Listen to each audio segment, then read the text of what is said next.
to Morning Live. Good morning. Thank you for the invitation. I want to talk about what TOSAC is. When was it launched? Well, TOSAC has been in existence since the beginning of September 2021. It's about 6-8 weeks that we have been seeing the trends and understanding how South Africans are consuming music. It has been quite an exciting journey. And we're here in October heading into the festive season, and there's a lot of music coming out, and I think there'll be lots of exciting developments around TOSAC and what we will see on the charts. How does TOSAC work?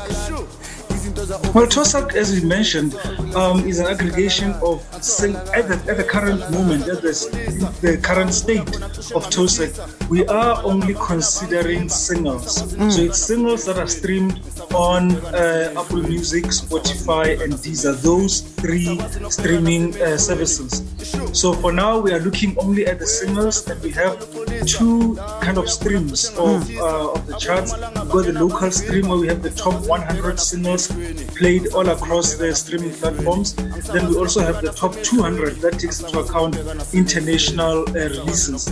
So at this moment, every Thursday, we publish on our website the official SA charts.co.za, where you can see just who's leading in terms of what South Africans are listening to. What is the difference between TOSAC and other music charts that we currently have in South Africa? The thing about TOSAC is that it's the official music charts of South Africa. So it does not take into consideration the kind of genre that people are listening to. It does not represent any kind of taste, but it reflects in entirety the kind of music that's being played by South Africans. As you know, radio stations on a Saturday like this will play their own music charts, but you understand that they are influenced by their preferences and what their listeners are listening to. But with the TOSAC, it's an overall view of what is being played by South Africans on these digital streaming platforms. And mind you, as I said earlier on, it really is about singles. We'll get to albums and radio charts at a later stage. For now, it's all about singles that have been played across the streaming platforms. And how are South Africans consuming music at the moment? Well, I mean, South Africans are proudly South African, finally.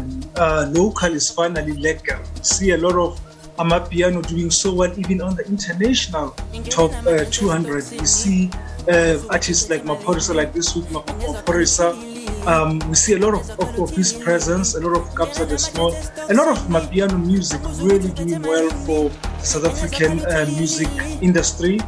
There's also some dance music coming through, and South Africans are responding so positively and so well to what our local musicians are giving us. It's quite encouraging. The aim of TOSAC is really to encourage development of music, not only the consumption by music lovers, but also for the benefit of the artists. When you chart, when you're on the top of the chart and everyone is talking about you being on TOSAC, you can charge more. That's a simple example. You can get more gigs, you can be recognized for the work that you're doing. So at the end of the day, TOSAC is there to develop South African music and to make sure that we've got some science behind our understanding of what South Africans are consuming when it comes to music. What's been the response from the music industry or the media in general, those who consume this music? Well, it has been encouraging. A lot of people have noticed TOSAC, have noticed that there's something happening about the official South African charts. We are going to be ramping up our efforts to bring on board a lot more people, to bring on board a lot more awareness around TOSAC, and this is one of those examples. We're very encouraged so far by the reception from the music industry, the musicians, and music lovers across the board. It's important that we support initiatives like this because they help us understand just where we are as a people. And finally, because of technology, because of streaming services, it's much easier and it's much cheaper to kind of track where South Africans are going in terms of their music preferences. We work with a big company called BNet, which is a music technology company. It's helping us with the aggregation. They are the ones that are putting the charts together and making sure that everything has integrity and is above board. And streaming in general, there's always that contentious issue of streaming and how musicians make money out of it. How are we doing in South Africa in terms of streaming music? I don't think we have a choice. I mean, some of us, you and I, might remember the days of the CDs and the cassettes and going to music stores. Those days are gone. Everyone has moved to streaming services. We all have an account with the streaming service, and that is the way. These are the ways of the new world. The new technology like TikTok has been a great help and support towards the music industry. So this is just where we are. We cannot evade it. We cannot run away from it.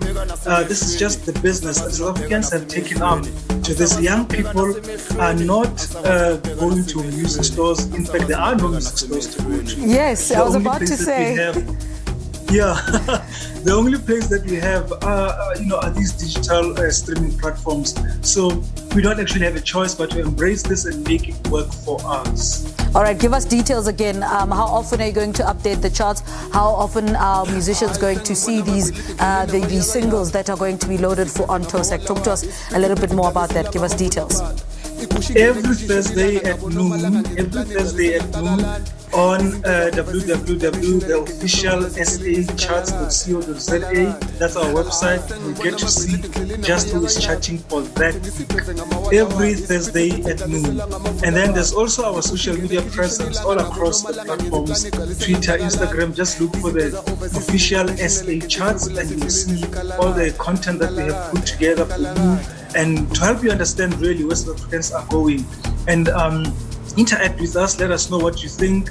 Tell us what surprises are there on the charts for you. We are quite responsive. We are interactive, and we're looking forward to hearing a lot more from the music lovers in this country, and probably even outside of South Africa, because our music is doing well in our neighboring countries and the world. Dare I say.